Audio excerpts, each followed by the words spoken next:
to the Neighbourhood Plan meeting of the 13th of October. I have trustees and councillors on both sides of me, and we have invited guests, Mr. Richard Shawley, facing me directly. Do we have apologies?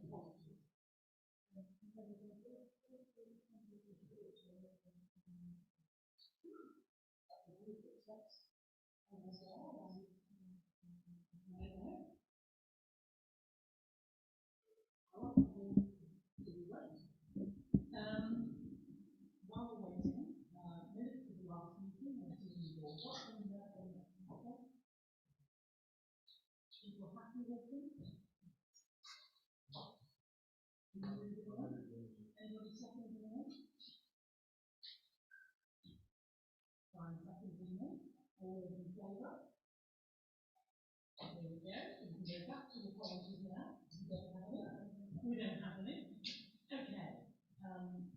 Public forum. There are no members of this public here apart from Mr. Foley, who very specifically wants to talk on item 6. So, over to you. Okay, thanks very much. Is the mic working? Is the red lights on? Okay, that's good. So, well, thank you very much for having me here in this splendid building. First time. So yeah, I want to talk specifically about Burrowford Road playing fields and the associated spinney in particular. So I have spoken before on the playing fields, and this committee voted to put it into the neighbourhood plan as protected sports and recreation. And that was great news. Maintenance has started in accordance with the section 106. And if anybody's been past the fields lately, they've never looked in such a good state. So that's a positive. The demand is there, and that will become evident as the weeks go on. And most importantly now, the goalposts have arrived, and the Pendle Borough Council Parks Department are just waiting for permission from the college to have them erected on their land. All the pitches are marked out ready. So that's really history now. But everybody is very appreciative of this committee's voting, should we say. So moving on to the spinney. I did send a letter in which hopefully people have seen. So I won't go through it verbatim. I just want to highlight a few items that I think are worth highlighting.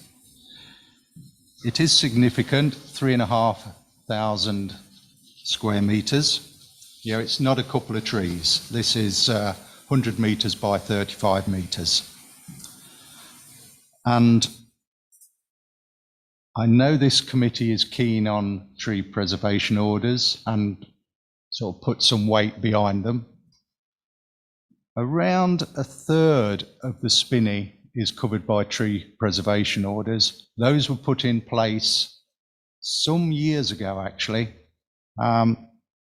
Since those were put in place, the spinney has matured, I would say, drastically. I've seen some aerial photographs of it when the tree preservation orders were put in place. It looks nothing like it did then. These are now mature trees, and there's a few photographs there. The coverage of the tree preservation orders is taken directly from the Pendle Borough Council site. It has been, if you like, approved or confirmed by Lee Johnson. You can look yourselves, they are there. So significant in size, tree preservation orders, and maturing all the time. It's dense with trees. I'll come back to that more in a moment. So with that in mind, we did try and get permission from the landowners to do an ecological study of that area. Surprise, surprise, they refused permission. So what we've had to do to try and assess it the best we can is basically put up cameras on neighbours' fences. The problem is it is so dense you cannot see into it. But what we have managed to sort of photograph, for want of a better description, is bats and owls. The pictures are not great, but they're good enough to prove a point. So, yeah, it is an interesting spinney from a wildlife perspective. You know, I wouldn't say there's a silver bullet or a knockout blow. There's not fancy newts there that we can see. They might be there, but we're not allowed to get on to actually look at it. There is public footpaths all around the edge if people want to go and have a look for themselves. So, a couple of other points. In the Pendle Area Plan Part 2, the spinney and the areas to the south of the old grammar school is all one designation. So, and it's PO83 if anybody wants to look it up anytime. So it's clear that Pendle Borough Council view that as one land designation. So trying to split it seems a little bit illogical when the planning authority view it as one area. Indeed, in the Colne Neighbourhood Plan, the diagrams also have it as one area. So naturally, it would seem very logical that the spinney is sort of viewed as part of the playing fields, particularly in the light of, you know, the wildlife that is there, the spinney with, you know, extensive coverage of tree preservation orders. So you're speaking as the chair of the Barrowford Playing Fields Group, which has 40 members. We are very hopeful that this committee will actually incorporate or see that spinney as running with the playing fields, as is designated in both Pendle Area Plan Part 2 and the current diagram in the Colne Neighbourhood Plan. So that's, yeah, I could go on verbatim about this, but I think that's all I want to say, because it is filled out in the paper, and I'm very hopeful that this committee, the committee members, have actually read the paper. So I'm happy to take any questions as appropriate. Okay, well, I'd like to thank you for doing all the work that you have done.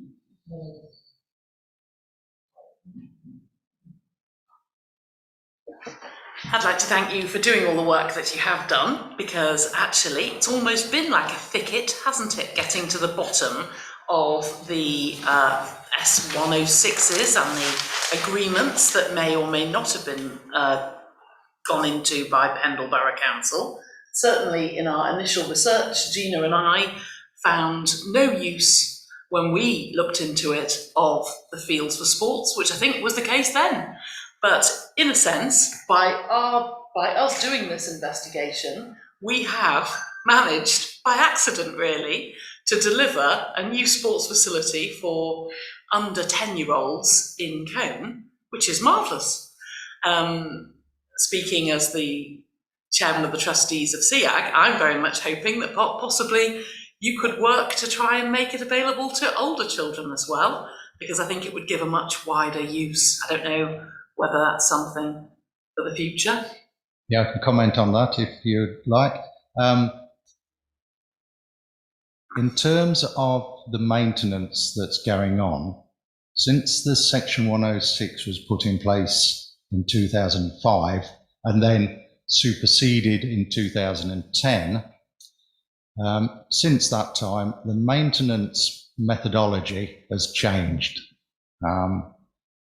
has literally become more modern. The technologies that's in place, the equipment, it's 16 years more mature than it was when it was first envisaged.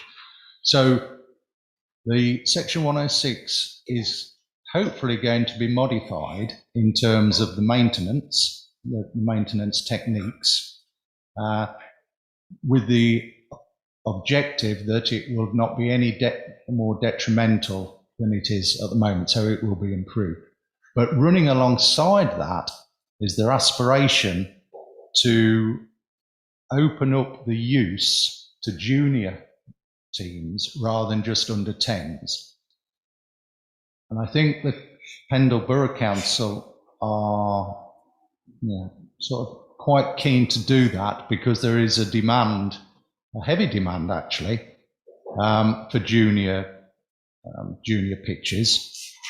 But that will mean literally having it junior, not under 10s. But they're that confident that they've actually marked 3 9x9 pitches out and only 1 7x7. 7x7s being predominantly under 10, 9x9s being junior. So they're looking ahead and have already marked the pitches out accordingly. So, as the residents, we would like to see as much use as possible, obviously.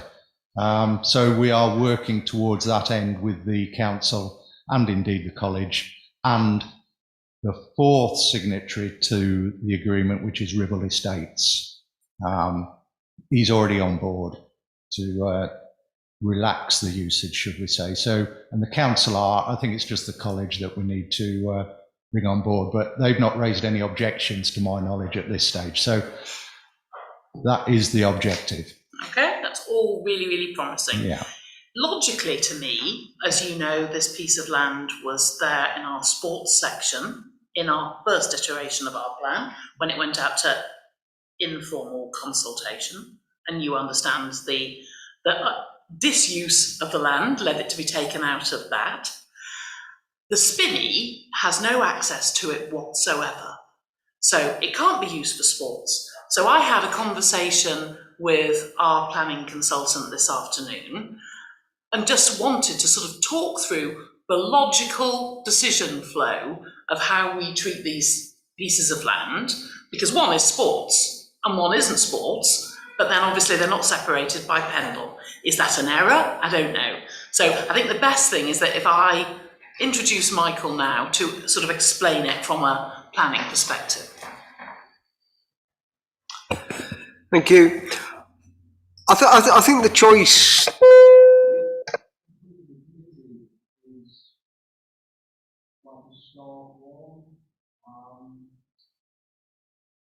Clearly, things have moved on in the flow here, because I think it's quite comfortable recommending to roll back to improve the protecting the flow of the exercise and the plan. I think the information coming through on the spinning does suggest that there isn't a point for doing that line in the wide recreation. I think on that basis, my advice to you would be, in terms of routes, submission to the end, my advice would be exclude the swing from the recreation area. That doesn't mean the swing is sort of making planning terms, the TPOs on the side, the wildlife planning, and everything. Therefore, we protect the full part to the land while including the water. I think there's a danger is that if we go forward with figure 8 and altered, I do think we probably potentially bring further objections from landowners at the submission consultation stage. So my advice would be protect the playing fields. We acknowledge the scheme as a value, but that's protected through outside the development plan and the area, the neighbouring area that policy on the. And to be clear, we couldn't in any case, for 2 reasons, designate it as a green space. 1, it has no public access, and 2, we've never consulted on that. So it's just a piece of land that sits outside our plan, as in fact most of Combe does, doesn't it? It doesn't. We haven't specially designated the vast majority of our neighbourhood area. It just is. Yeah, my advice would be avoid looking at this as local green space. If there's no public access, then it clearly fails one of the national policy tests. It has an intrinsic value of itself. There wouldn't be TPOs and the wildlife value has been mentioned. That strikes me as sufficient to protect that area as it stands. And obviously with those TPOs, it really wouldn't be sensible in any case for us to include it as part of our plots for development. Certainly not, no.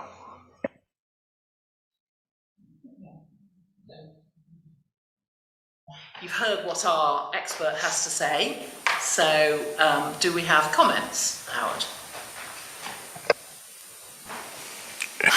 Yeah, it seems to be what we're being told by our expert is that it's worth preserving, but we can't preserve it because there's no access. But surely there must be, the TPO must go back to when the building was first transferred from the college to the building to Barnfields, presumably, or Ribble Estates, whoever did the conversion. So perhaps one thing we can do is recommend that Pendle look at the existing TPO and see whether there are now other trees in there that are worth having tree preservation orders put on them. And we know from bitter experience down Barrowford Road that the fact that there's a tree preservation order there doesn't stop somebody coming along with a chainsaw and chopping a tree down when nobody's looking. But obviously the more there are, the less chance there is of the whole site being cleared. So I think, I'd like to suggest that we forward to Pendle that they should look at extending that existing tree preservation order. I'm not an expert, so I don't know whether the specimens are worth it or not. It's unfortunate that our tree officer is leaving this month and has a full caseload. So I don't think it's reasonable for us to dump this on his desk at a time when he is finishing a lot of things.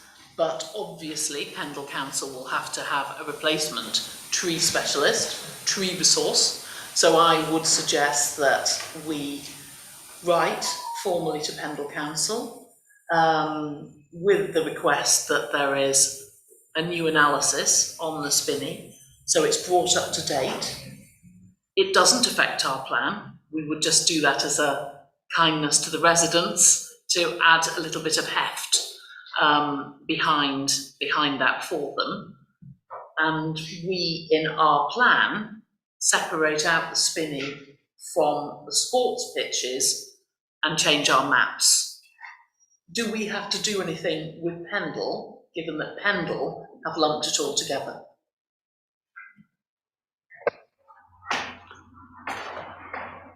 Not at this stage, no, because I think the reference to P083 is actually referring to the strategic housing land availability assessment sites. So they were assessing the site overall for housing.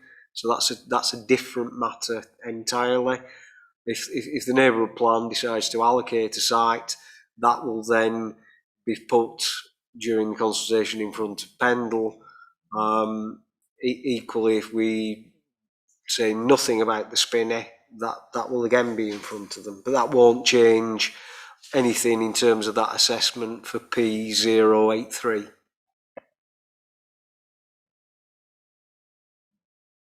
Dave? Just a quick question. What's the future for the spinney? Because obviously if you can't really get access to it, and Nelson and Cone College don't really fancy maintaining it in many ways, will it just keep growing and getting thicker and thicker and denser? Or are you going to have a discussion with them about access to maintain, or for them to maintain? Well, I think that's probably a matter for them. when they won't let us on site to even assess it, it's pretty tricky to make any judgment on what can be done with it. But it has, I've lived there for 12 years and it has just grown and grown. It is essentially a rewilding project within Cove. And actually, it's probably not a bad thing that there's no public access. From an ecological perspective, otherwise Councillor Hurley would be there with her little terrier, and the terrier would be terrorising the woodland. So perhaps it is a really interesting thing that it hasn't got any public access and it's just kept as a wilded place. Mm-hmm. To me, as a non-expert and a layman, that's exactly what it is and what it should be allowed to develop as. Chair, if you said exactly what I said, that we should just ask Pendle to look at it. The fact that Lee Johnson's going to Grass Green or somewhere else doesn't come into it. It still falls within their thing. I'm not exactly sure from memory. I mean, there are a couple of footpaths around there, but from memory, I think they're on the outside of the fence that used to go around it, and I don't know where it goes once it gets towards Barrowford. I can't remember where it goes. I'm allowed to explain. It runs along the south edge, and it comes out on North Valley Road, so that's on the south edge, along the south edge of the playing fields, basically. But then on the west side, so there's a right angle bend in the footpath, and it comes then virtually to the edge of the spinney at the north end of the spinney, and then cuts across the field, the farmer's field, diagonally, and then comes out on Barrowford over the Little River. But that's farmer's land, but it is a right of way over the farmer's land. So yeah, the public footpath is tight on the edge of the spinney. Is everybody happy with this approach? Okay. Are you happy with this approach? Nearly happy. I'm happy. I'm happy for it. Described. Obviously, we wouldn't be happy to have it allocated as housing land, but if it's left to mature even further, I think we'd be happy with that, because I think it is an asset. It's not an asset for people, it's an asset for flora and fauna. Absolutely. And the playing fields are now an asset for children, which is marvellous. Okay, so you have an option now. You can stay for the thrilling, nail-biting excitement of the rest of the meeting, or you can wend your merry way home. It's up to you. No, I might learn something if I stay. Okay. Well, we'll lift our game. Okay, right. So, item 7, locality grant funding. Over to you, Gina. So, we originally thought that we'd actually claimed all of the grant funding that we could from locality, because we weren't originally going down the affordable housing route, and there is actually another £10,000 available to councils who are going down that route. Now, because we said we weren't, I just presumed that we weren't entitled to that grant. However, because even unintentionally we have allocated more sites than that, is it? It's in the one. Yeah. That we are, even though we don't know, we are actually bringing affordable housing. So they have actually said that we are eligible for that grant. So I then put an application in for this financial year, and we've got £6,700. So 6,700, which covers the majority of consultation fees and a few extras, but and then there will be some in the following financial year if we need any. Marvellous, well done, Gina. That's great news. And that really means that the government has given us for this massive pieces of work 30 grand. The standard grant for most places is 9. They really want our neighbourhood plan to happen. We are in a neighbourhood planning black spot. There are very, very few towns, former industrial towns, places in East Lancashire. They tend to be sort of leafy villages in the shires. So a lot of people are very interested in our neighbourhood plan, and they have made sure that it is totally free to the Cone precept payer, which is marvellous news. So, item 8, I assume nobody has any questions on that, no? Item 8, landscape assessment. So, really, I'm going to look at Paul on this point. I read the documentation, it's all to do with the cones and everything. We've heard from Gina that we actually do have the cash to do these extra maps, but I suppose the question that we need to ask is, do we need them? Do we want them? Thank you, Chair.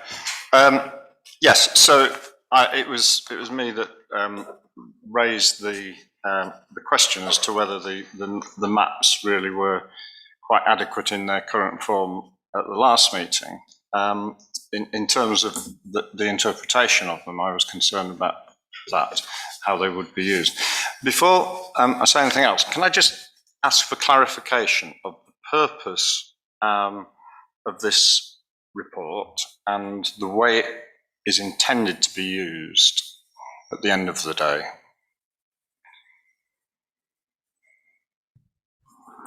Interesting, it doesn't say that in the executive summary. Perhaps that's the thing we need to look at.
On the basis that the examiner is happy with the evidence base, and my views have no reason to see why not, then the second important thing with the document will be that as people use the Colne Neighbourhood Plan and the landscape policies therein,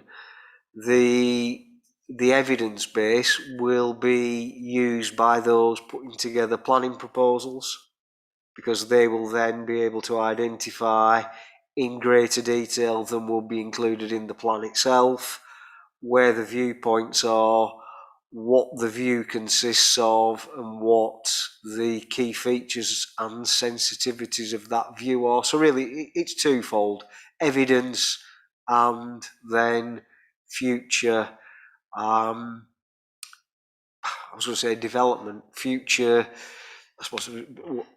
future development of planning proposals. And also, before I finish, there's a third reason, of course.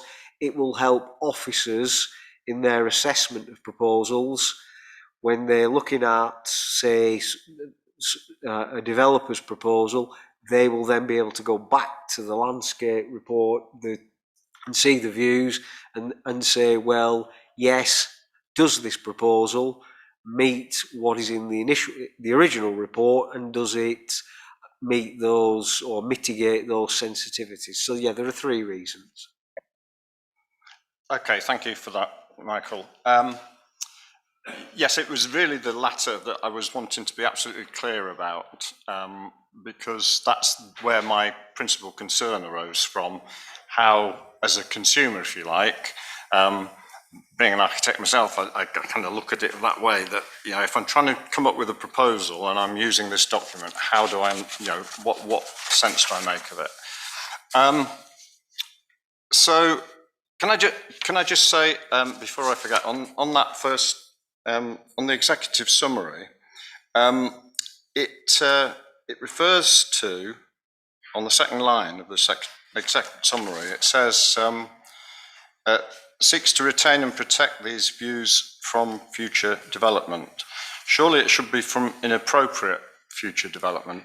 You wouldn't surely be intending that there would be no development of any sort. For instance, I don't know, a recreation ground, or, you know, development is a very wide term, and surely it's to protect the views from inappropriate development within those view cones or lines, or whichever we end up with.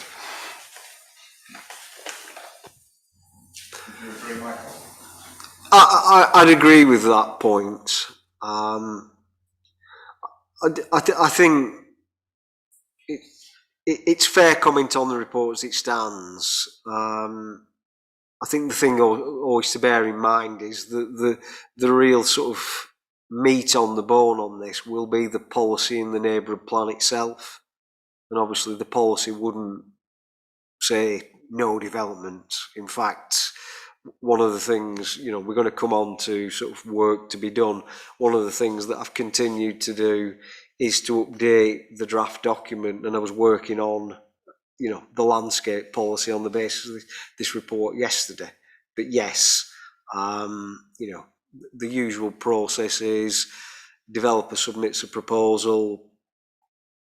If it has landscape impacts, maybe with a landscape visual impact assessment, officers consider that, and it may be that yes, the development goes ahead as long as there is suitable mitigation. Okay, thank you.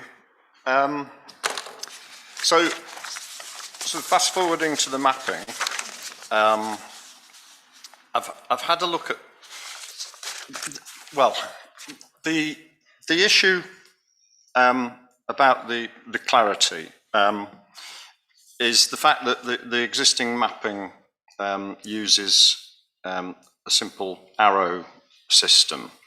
Now, I do have some concerns about some inaccuracies or inconsistencies between the existing mapping, but I'll come on to those at the end. But the question really arose or arises whether we ask the consultants to take a different approach to the mapping. I really have tried to understand the existing mapping based on the information we have in front of us. And maybe I'm just being really stupid, but I find it really hard to actually understand clearly what it's telling me.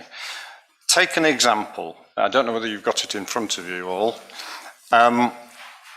Several like this, the upper rough. But if you look at the upper rough, it has it's number 6 on the maps. I think that's consistent. Yes, it's point number 6, which is defined as a significant viewpoint and landmark, which I understand. It's an important place from which you view, and it's an important place that you view from elsewhere.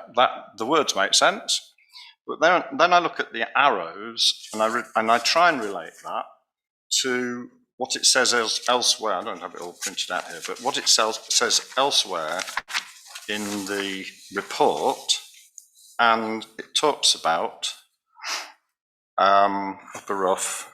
There's a table 2 that says views to landmarks: Blacko Hill, Bolesworth Hill, Lenches, and Turn Hill. Okay, so there's 3 arrows, one of which points to somewhere near. I've projected the arrows. It points to somewhere near Blacko Hill, but misses by a fair way. There's an arrow that points downwards and misses Bolesworth Hill by a country mile, if you project it. So it might sound pedantic, but it could be clearer. If it's really saying that there are these 4 viewpoints from there, there's only 3 arrows. I don't have any other information. Is it a, and okay, take another example. If you take, where's one with a 2 arrow on 12, which is from Foxclough Footpath.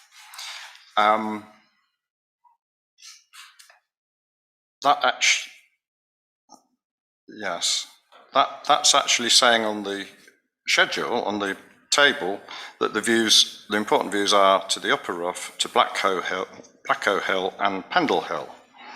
And there's 2 arrows.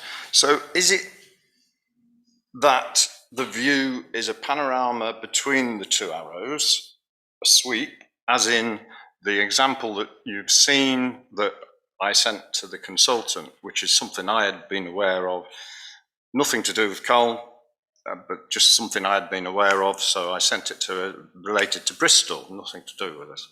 But there they'd used sort of shaded cones to indicate the ranges of views rather than, a pinpoint arrow. And I don't quite understand the basis of this mapping. I still don't understand it. I talked to the consultant conceded that it wasn't as clear as it ought to be, and offered 2 alternatives, which are the 2 alternatives in the report. One is to add text to explain this mapping better, which I find somewhat difficult to see how that will, just in text, without any alterations to the map, how that will fully do that, but I accept that it would certainly help, probably help. The alternative that she's offering is to, as you see in the report, for us to spend more money, up to £520, I think we're looking at,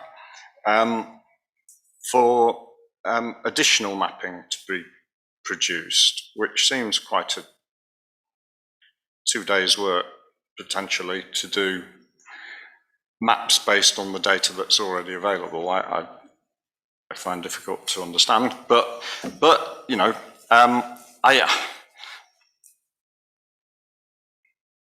so in terms of where I'm coming from, I just want it to be, I think it ought to be clearer by whatever means. I'm not hell-bent on the cones, the more graphic approach. I'm an architect, I like looking at stuff like that because it immediately hits you and it's sort of intuitive. You read it more intuitively. But I'm quite happy to go along with an approach like this as long as it ends up usable. And that's my concern, that actually, you get as far as there's 3 maps. There's one in the exec summary, which is a sort of combination, if I'm not mistaken, of maps 4 and 5. And it's whether, when you look at that and fail to make sense of it, you just ignore the whole thing. Both from a potential developer's perspective and from a planning officer, not enforcement, but assessment perspective. I'm concerned on both fronts. Thank you for that, Paul. I think we benefit from the fact that you've seen more reports like this, whereas we're just looking at this one. I think I used HMS Pinafore as the simile in the last meeting. We believe that this is the only one we've seen, so it's the most beautiful. And it's great that you have spotted something that may confuse other people. So just to explain to the rest of you that haven't been with us on the journey, we felt straight away from the very first meeting that views were important. And we, as amateurs, and especially Jerry, said, oh, we've got to be able to see the town hall, we've got to be able to see this. And we put that in the first iteration of our neighbourhood plan. And then when we went to Regulation 14, we received lots of criticism from professionals that our amateur enthusiasm was not detailed enough, was not specific enough, was open to challenge. And on that basis, we commissioned this report. And now I think possibly from what you're saying, I'm very interested to hear what Michael's got to say, we could be spoiling the ship for a ha'porth of tar if we, back to the HMS Pinafore, if we don't just see this through to make it as usable as it can possibly be.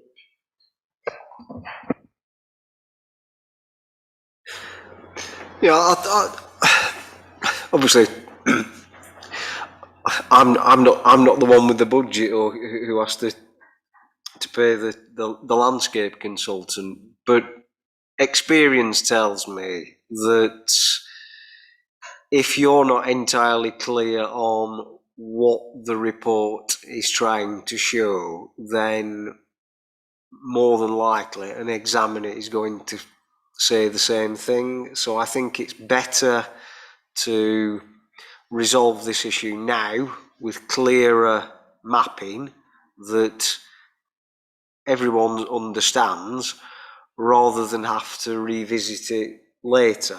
Because whilst you may have an examiner who is very sort of amenable to recommending a change, some examiners are a little stricter than others and may not afford you that chance and may simply say, well, I can't understand this, it all looks a bit of a mishmash, let's just delete it. And I don't think anybody wants to end up at that position. So I think it's better off resolving now rather than later. Jonathan. Do I take it we've paid somebody to do this map? Yeah, about 2,000. Right. I'd like to offer a third solution, because it's not, I gather it's not entirely fit for purpose and we can't fully understand it. We asked them to go back and insert this explanation or this narrative on how to understand the viewpoints and the arrows for nothing. Basically update the report.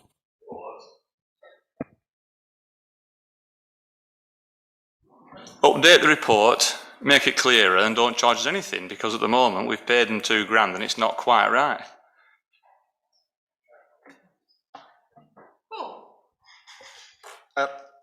Sorry, yeah, just to be clear, that's what they're offering to do. One option is for them to just add text to the existing mapping to clarify the existing mapping at no charge.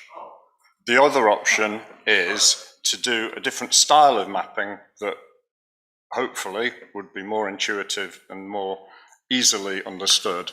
And for that, they're going to charge more money. Jerry. Thank you, Chair. If I've understood Paul correctly, the conical panoramic view indicators on the Appendix 2 are not centred on the points where they should be centred, or some of them aren't. And while she says she won't charge for doing a text, I think she also should not be charging for moving the position of these cones so that they are, in fact, correct.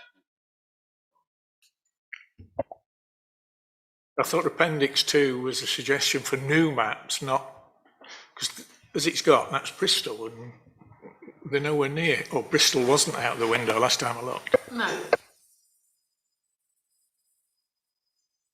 Yeah, I think the problem with the existing map lies because it covers such a large area. I think what she wanted to do, if we were going to go with the cones, is split them down into smaller sections so that you can see more clearly what the map's trying to tell you. I mean, the fact that when you project some of the lines, they don't hit where they're supposed to, I think it's because it's covering too large an area. And I would suggest that more maps of smaller areas might be a bit more intuitive. Paul? Thank you, Chair. Well, to that, I would just say that map 4 is a wider area map, but otherwise exactly the same, or should be, but for some errors, as map 5. Map 5 is just a zoom in of map 4, which omits the far-reaching landmarks of Boldsworth Hill and Pendle Hill, which make the map more difficult to focus on. So they're already doing that to an extent. My concern is that if you go and start breaking it up too much, then it all starts to fall apart and you don't really, you're introducing, again, more opportunity for reduced understanding of what on earth's going on, because you're just making it more and more complicated. I don't think it's that complicated. I think that's an A4 sheet, and I could envisage understanding the thing from an A4 sheet, albeit you might separate out, like the Bristol example, they've separated out views out of the town, of the city, from views in, which makes the mapping more easily digested and easily produced in a clear fashion. I would say that I've got, and I'm quite happy to give these to Gina at the end of the meeting, whichever, especially if the decision is to stick with the existing style of mapping. There are quite a few, and I'm not going to bore you with them all now, there are quite a few inaccuracies, inconsistencies, bearing in mind that the two maps I've just referred to, 4 and 5, are the supposedly, well, ostensibly the same. Then they're not quite. There's references you can't read. I defy anybody to find reference 3 on map 4, because it's hidden underneath reference 4, and so on. So, but actually, the exec summary map is a whole load more different to the other two maps, even though it's supposedly, it's got arrows missing, it's got various things that are, and the key doesn't have an arrow where it says direction of view. On the other maps, the key says direction of view with an arrow. On here, it's got a blue dot, which is clearly another mistake. So I'm not trashing the thing, it's a draft. But obviously, if we go with the existing mapping, all that needs sorting out properly. So I'm happy to give those to Gina at the end. I'm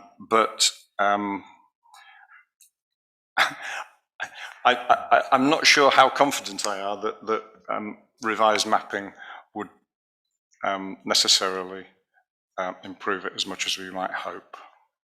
Oh my goodness, you worried me horribly now. We need to get this right. We need to get all our maps right in the main plan and here. I'm very grateful that, I went through all the words are my thing. You went through the maps. It's so important that we get all these details correct. I suppose we need to forward on to her the actual inaccuracies, because that is a concern, and we're going to come later in the agenda to another report that has errors in it that the rest of you haven't seen, but Michael, Gina and I have seen, and we don't want to release it to you in its current state, because we want to remove the things that are glaring, and we don't want, ultimately, at Regulation 15, we want it to be as perfect as we can be.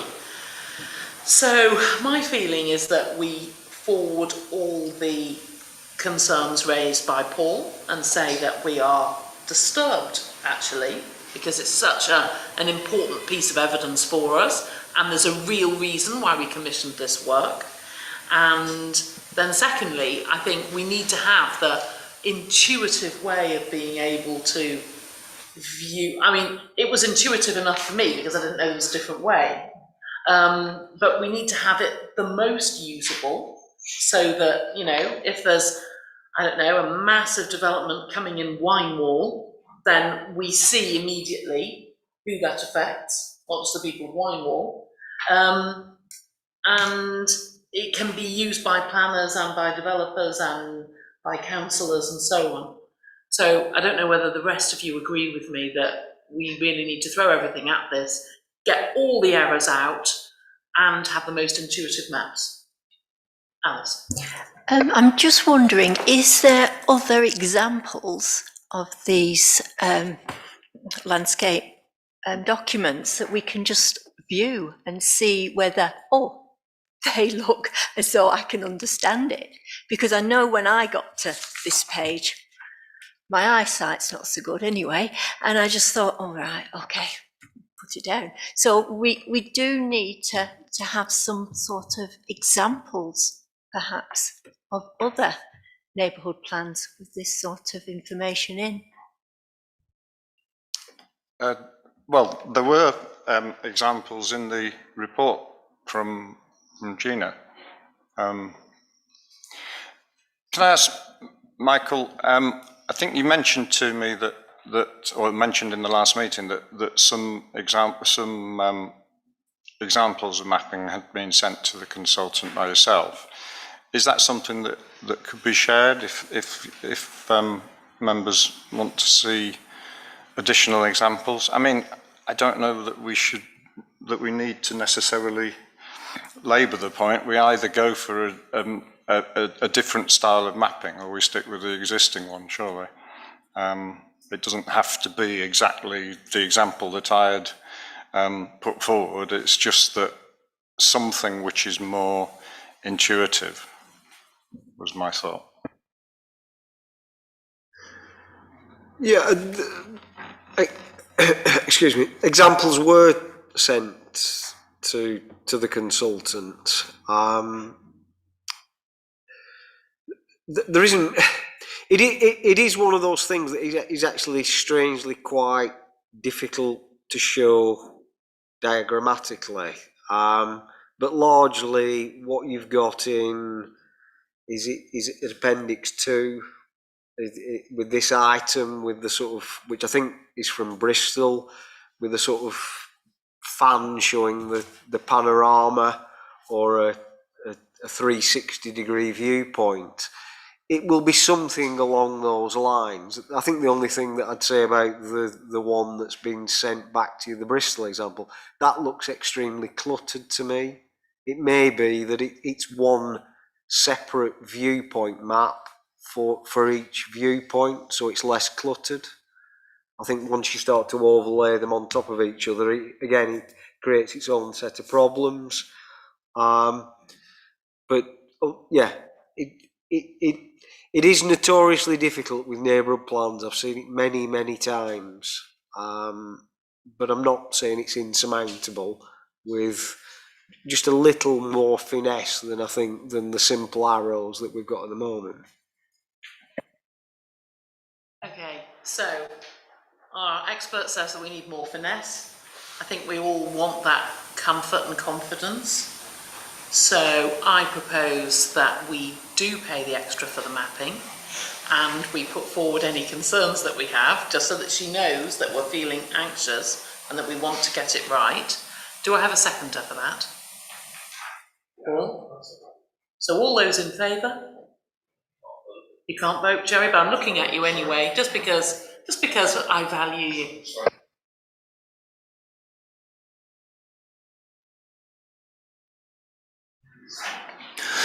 Sorry, Chair. It is perhaps unfortunate that the consultant wasn't able to look in and join the meeting this evening, because she would have heard some of the points and taken them on board. We are recording it. Is it possible that she could have a transcript of the relevant portion? It is on the YouTube channel.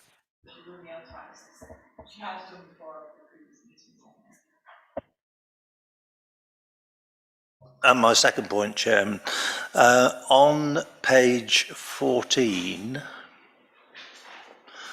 which is the upper rough, and in various places further down, the upper rough is referred to as rough pasture.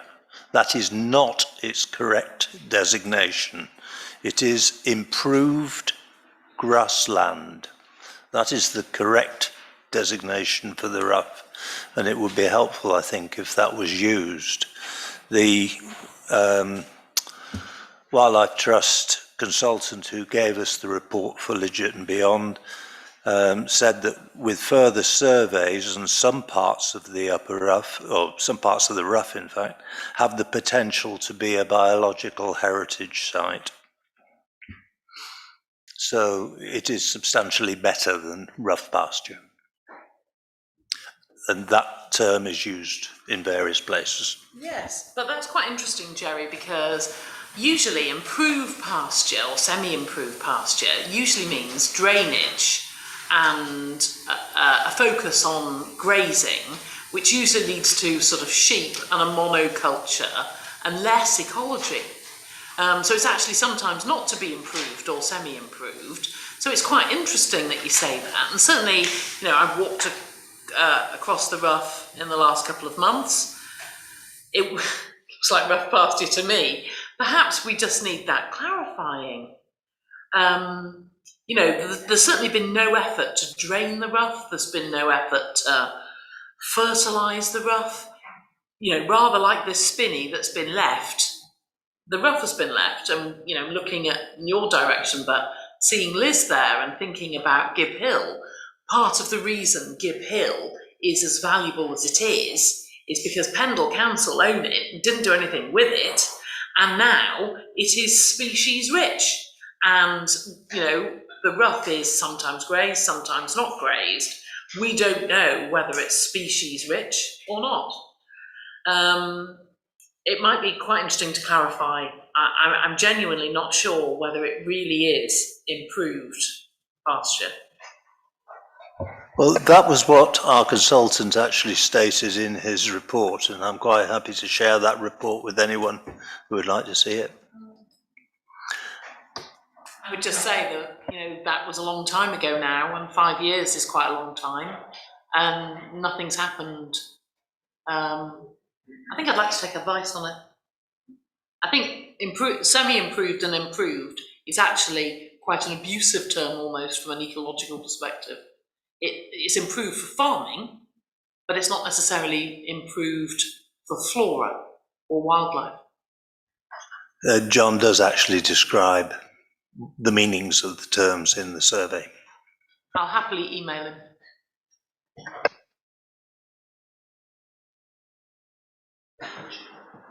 Brian. Chair, can I just point out one thing on page 41? Number 5, on the right-hand margin, it says no image. I don't think that should be there, the no image. 1 second, I can't see it. Wait a second.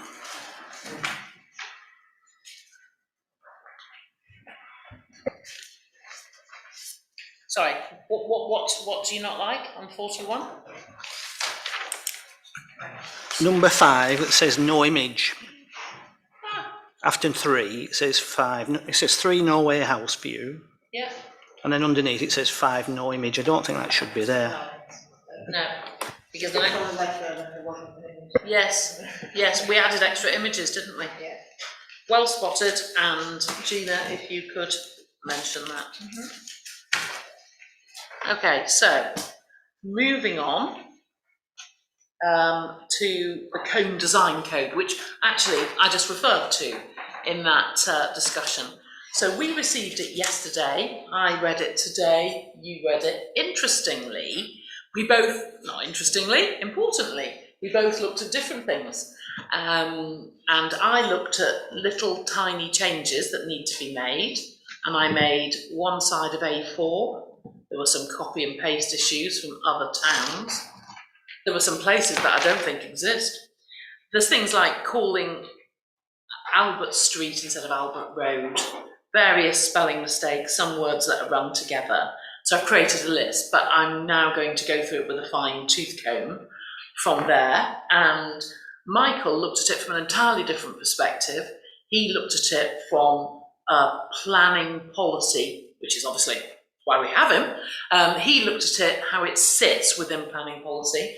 So if I hand over to him, he can explain. And then I think when we're both happy, then we'll share it with the rest of you. And we'd be really grateful if you went through it with a fine tooth comb too.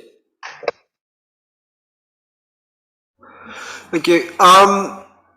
Yeah, whilst there may be sort of detailed issues in terms of the text, which I think a thorough read through can resolve, my main concern at this stage were some of the policy recommendations that were in there that struck me as being not necessarily things that you would want to sign up to as a committee, nor necessarily would they be things that Pendle Borough could sign up to, either when considered against their existing planning policies or emerging future planning policies. So I think before that document sees the light of day, I think those issues need resolving. I think then what would be good to do is, before it hits the public domain, to sound out Pendle Borough about what they see, what they're comfortable with and not comfortable with, and how they see that design code being used in the future. But I think the main task at the moment is resolving the textual issues and ensuring that the policy recommendations meet existing policy and as things that you would be comfortable with as a committee, because there are certainly some things in there at the moment that probably run counter to what we're saying in the neighbourhood plan as it stands. I think possibly having just listened to what Michael said and then you've listened to what I've said, you've now formed the impression that this is a terrible plan or a terrible report, and that isn't true at all. It's really, really long, let me just say, it's really, really long, and there are excellent, excellent points in terms of how you can read it. By the time it gets to page 48, it's all gold, and that just shows how long it is, because that's about halfway through. So I think with actually probably quite small tweaks, by the time we get it to you, you will genuinely be impressed by it. And it is a massive improvement, again, from our amateur attempts to try to segment Combe and say, oh, these are Victorian terraced houses and they're typified by this. This is a 1980s suburban estate by Ball Grove and it's typified by this. We tried, but obviously we lacked the framework to make that very successful. And in essence, this puts it into a logical framework for us. And therefore, I think it's a really important part of our evidence base. It is where local authority planning is going. And it is interesting that Pendle is being asked to do this for all of its towns. So we will be the very first one that will have a design code. And it's only sort of by accident, really, because of the neighbourhood plan, whereas in fact, that this is the way that the government and planning is going. So we, once again, are trailblazers in terms of having a design code for Combe, and it should make all planning applications, and the borough councillors in this room will know this, where you look at a planning application and you just think, really? Really? You know, with the design code, those ones that just leave you gasping shouldn't exist, because they wouldn't almost be validated out of Pendle. They would compare it against our design code. It would fall far short of our design code, and therefore wouldn't even get to determination. And that really is the point of design codes, is to help developers make sure that they are doing appropriate designs in appropriate places. So for example, this will be music to Paul's ears. There is talk of the top of town, which we have designated as a redevelopment zone, and that is covered in the report, and it explains why, and it explains about the importance of good design, contemporary design, not pastiche, and why that area is different from, say, here, and it explains it all, and it's really, really clear. So I hope that we haven't made you sad about the design code. It's actually really good. It's just that when you're looking for it, you're taking marks off for every little thing that you see, and then it skews the way that you're looking at the whole report. And that's really how we feel about the landscape thing. We want it to be giving confidence in our group, in the wider area, and to the inspector ultimately who'll be reviewing it. Everybody happy with that? Okay, so moving on, viability analysis. I was just sitting down to dinner last night, phone rang, 22 minutes past 10. Looked at my phone, who's ringing me at 22 minutes past 10. It's a bit of a sad story, this. It is the chap from locality who is, again, we're the trailblazers, to try and make our viability work. He's doing this extra analysis. And if you remember the last time, he'd read his team the Riot Act because they had to give him all the baseline figures, which is what we'd done on a previous iteration of our plan. That was all being done again across our sites. And he got the baseline viabilities on Friday, but sadly, he has not been able to look at the baseline viabilities, because then he'll build the case on top of that for each site. It'll be different for each site, because his mummy, frankly, she's dying. So he's been called to her bedside on the Isle of Wight, and he was ringing me at 22 minutes past 10 because he's sleeping in the day and being by her bedside and nursing her through the night. And as he sort of got up to start his shift, he thought, Sarah Coburn Price and Combe, I better ring him. So, I'm glad I took the call.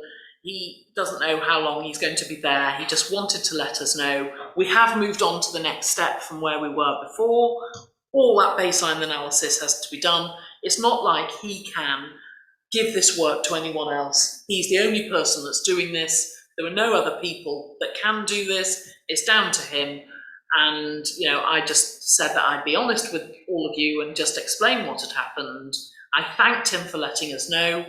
And we've moved forward. It's a natural tragedy, really. So that's that. Let me just turn my phone off. I'm making a noise. Oh. Okay. Oh, right. Michael wants me to move forward to item 11, Khyber Street, because he has to go. Which item? Oh, I did say Khyber Street, weirdly.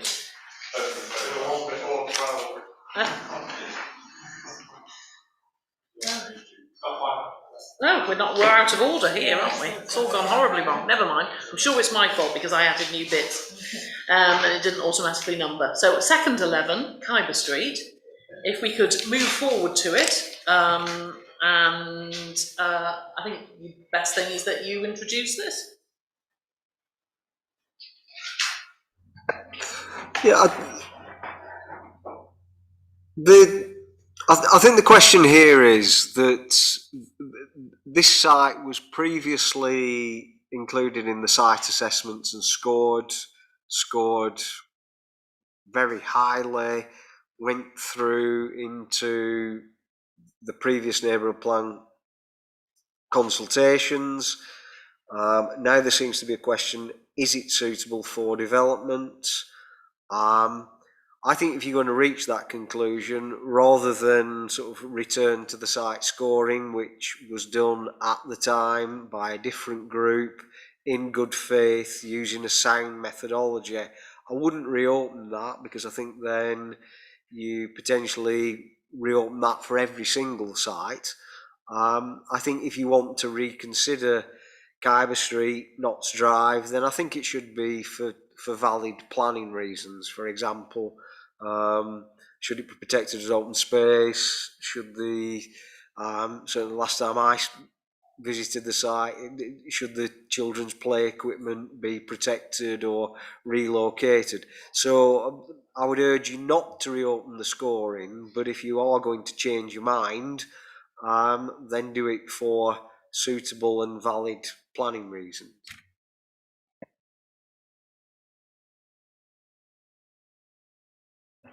It may not be a suitable or valid planning reason, but I've been up there today, and the actual site is actually 3 parcels of land. One part of it's owned by Pendle Council, another by Colne, it says Parish Council, but we'll say Colne Town Council, and part of it's owned by Conway Homes. The part that's all owned by Conway Homes, part of it's sublet, and Jonathan will know this, to Electricity North West, because there's an electricity substation, Shed Street electricity substation on there.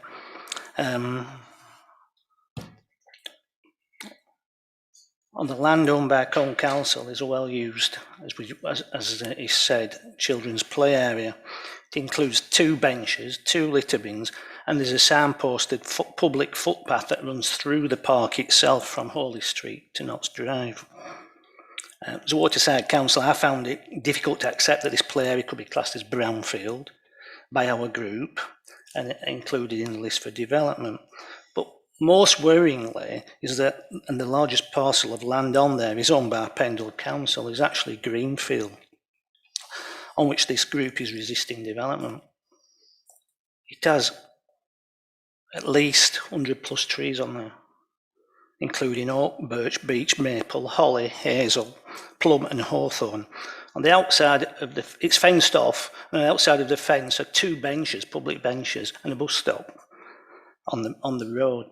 So altogether, I'd estimate to be a region of 150 trees on the 3 parcels of land, which has been clumped as one on this P040, this plan. So I'd like the group to accept that this assessment is flawed, and I would propose that we have the removal of it from the list of sites available for development. What are other people's views on this?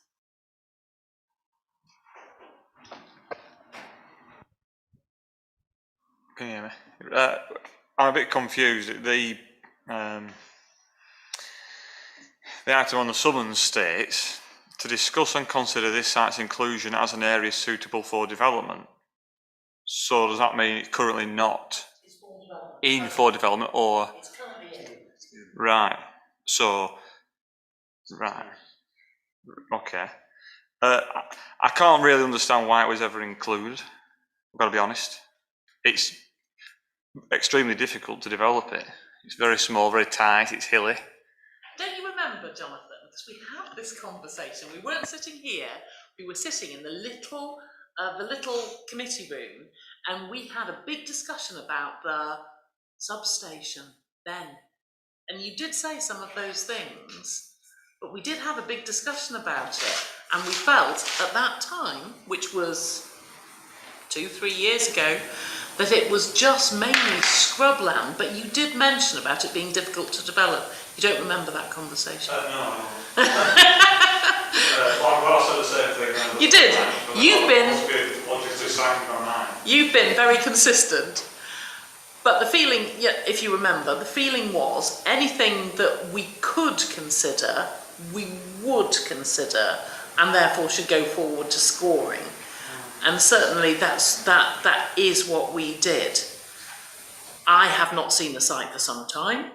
Last time I saw it, it just looked sort of scrubby, if you don't mind. Hope you're not feeling, had some sort of scrubby trees on it.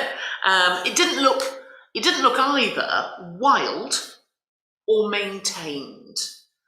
So for me, it fell between 2 stools. I'm very interested to hear what other people say, especially those that are sort of closer to the area. A quick question. Based on what Ryan said, Michael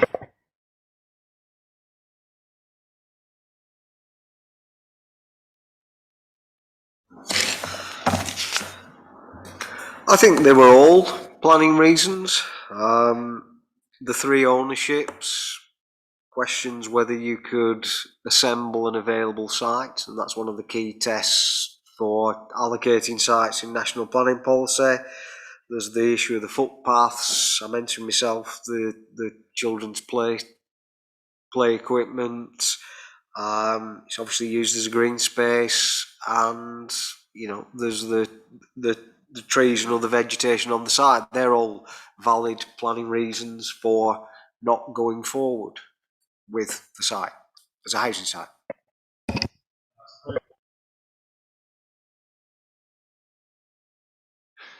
Yes, and given also that as part of assessing the sites we've already got anyway, this was obviously one of them, we've been able to contact people who are the owners and said, are you willing to have this come forward? And we've had several which have fallen out because of that, because they said no. Now that's only where there's been a single owner. Here, where there's 3 owners, it's going to be a lot messier and, you know, possibly not worth bothering. So. Yes. I was just going to second what Brian had moved with the addition of the reasons that Michael just mentioned, because as soon as any potential developer sees the substation, he's going to run a mile, isn't he? Because it'll be a bit expensive to move that lot. Okay, so I think we should definitely go with what our planning consultant says. No disrespect to you there, Brian. And so we've had a proposal and a seconder. All those in. We've had a proposer and a seconder to take this out of our housing list. Is it going to really be a bad thing if we take it out now? No. In terms of moving the plan forward? No. We don't have to consult on it. The point is, we put everything into the pot that we could, and we got some criticism for it, not least from Mr. Thorley. We put everything in because we had to shake it all down and investigate it. And then some of those ones that we've shaken down have come out. But it's good that we put everything in, frankly. So are you happy for me to move forward with this vote?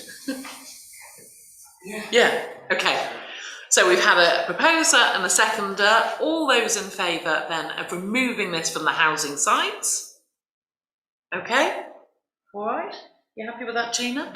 Okay, so we don't desperately need Michael now if he needs to rush, but I don't think we've got an awful lot more to cover, albeit that we've got our extra numbering, which I'm sure is my fault. So we go back to first 11, which is the list of non-designated heritage assets. You'll be pleased to know that I've completed all the photographs. I've done all the map regressions for Alkincoats with the Lancashire Archive. I've written about the four Bethel chapels of Cone and primitive Methodism within Cone. I have written about the Lidget cottages. I've written about Grosvenor Street, Ben Street and Lancaster Street. My personal view is I have no idea why they are designated as heritage streets. In Cone terms, Ivy Street is much nicer.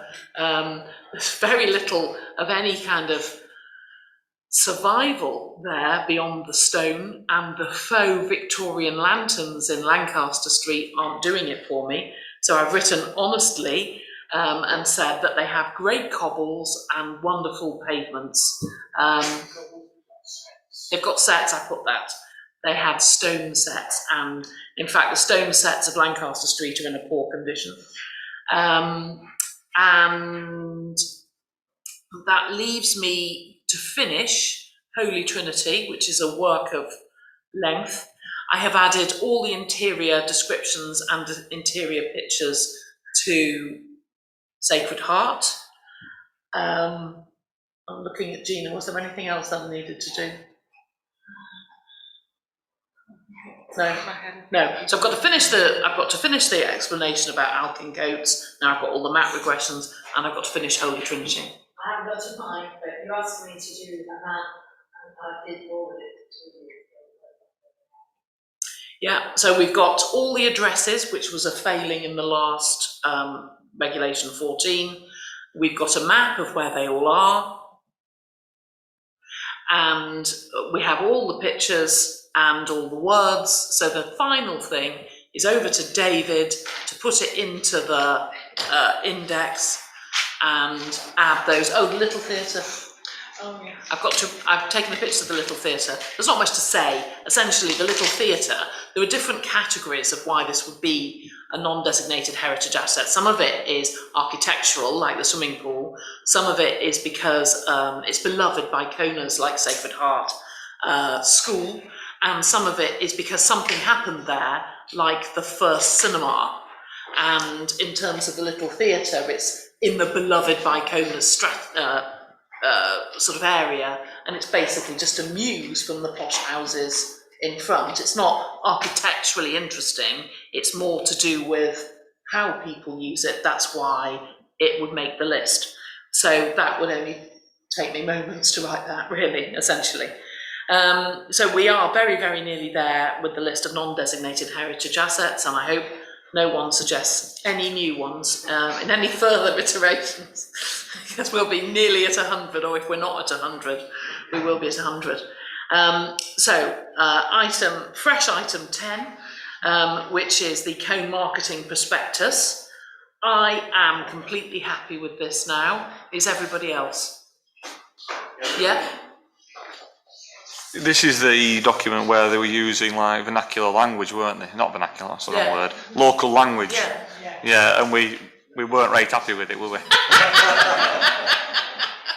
Going into writing. I quite liked it, but anyway, so are we all happy? Just looking around the room. Yes, I'm happy that it's now of the 2020s. Having already printed about 3 copies of it off, I didn't print this latest iteration. It was just a question of how it would end up as the final document, because it's sort of, is it envisaged its landscape or folded up? It's just landscape. Well, essentially, it's going to exist online. Right. So it will exist. We will print this, but it will really only print it for the inspector, really. Perhaps we might put it downstairs and say, peruse it. But we're not going to print very many. I mean, we actually got a quote for not very many, because we're not envisaging putting these in doctors' surgeries, really, are we? It's to show the inspector that we have this pride in our town, and it will go on the Come to Cone website, and it will go on our website. Yeah, presumably the format is square. It's just that it's a double page spread on most of what you see there. Yeah. So when it's printed, it'll just be a square booklet, won't it? Marvellous. Okay. Everybody happy? Yeah. So we pay this lady's bill. Yeah. It's just as well. I think she's a week away from giving birth. Sign that off.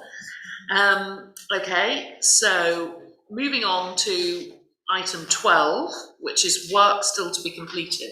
Well, it's obvious we've got the second stage of the viability, and that's so important. Then flowing in from there, we've got Michael's review of the document in the knowledge of that viability. At what point are we going to put in for our quick MOT? If you remember last time I spoke to locality, they say that that can be completed very quickly. It is a tick box exercise. Do we put that in? Do we put it in at the moment we get that viability, knowing that it'll take a couple of weeks and then you'll have done your work?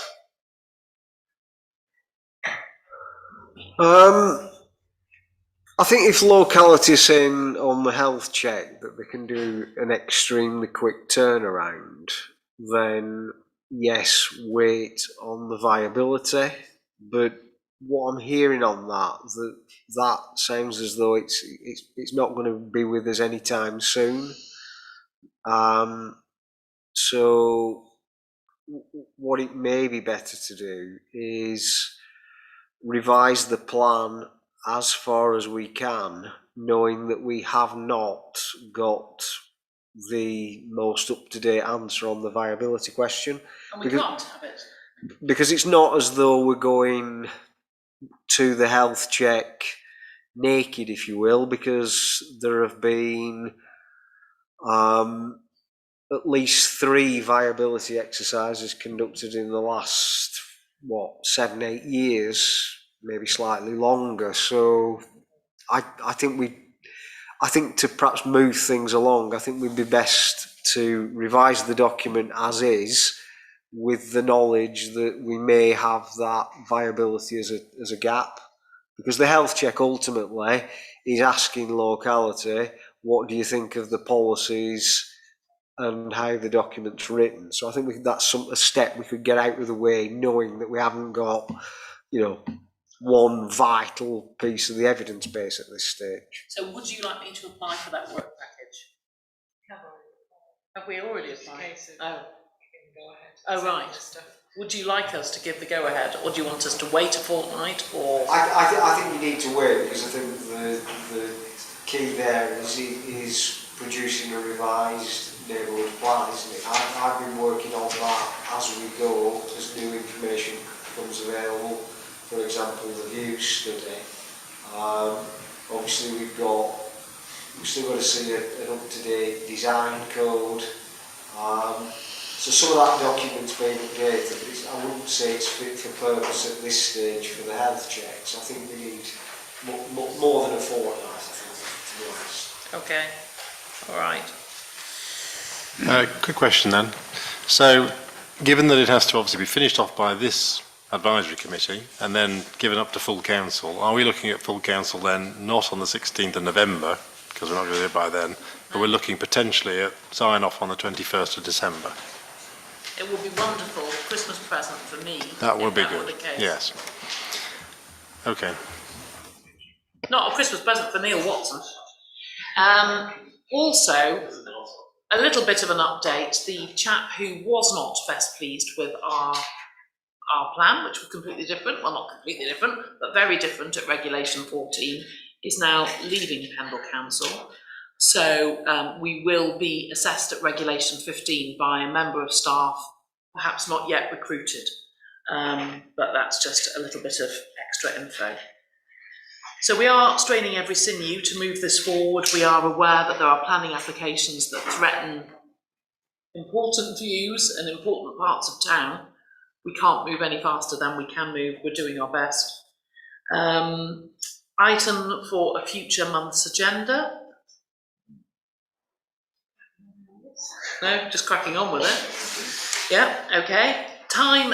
Date and time of the next regular meeting. Well, I actually think the best way to go here would be for us to finish the design code and get back to the next iteration.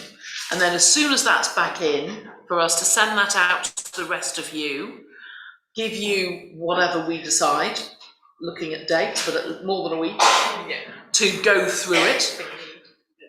10 days, yeah, perhaps even a fortnight, depending on people's diaries. And then really, it is a large document. Then the next meeting is really focused on the design code, and hopefully we can winkle out all the things that we need to focus on to make sure that that's perfect. Everybody happy with that approach? Okay, marvellous. So I'll be as quick as I can. I haven't got officially any work to do on Friday, so I'll devote Friday to this. Hopefully then we can send that out to you next week. Yeah. Well, it can't be next week. It has to go back to them, doesn't it? Yeah, obviously I'll have a look at the document as well and see if I can see any, but if you sort of let me know, and then I'll send dates out. And then it has to go back to them when we've finished it, so I'm thinking that there'll be, but my changes are really easy. It's just like you can't spell southern or whatever, it's quite easy, whereas I think that probably Michael's are more involved. Okay, well, that's marvellous. Thank you so much for all of your help. We are getting there, slowly, but we are getting there.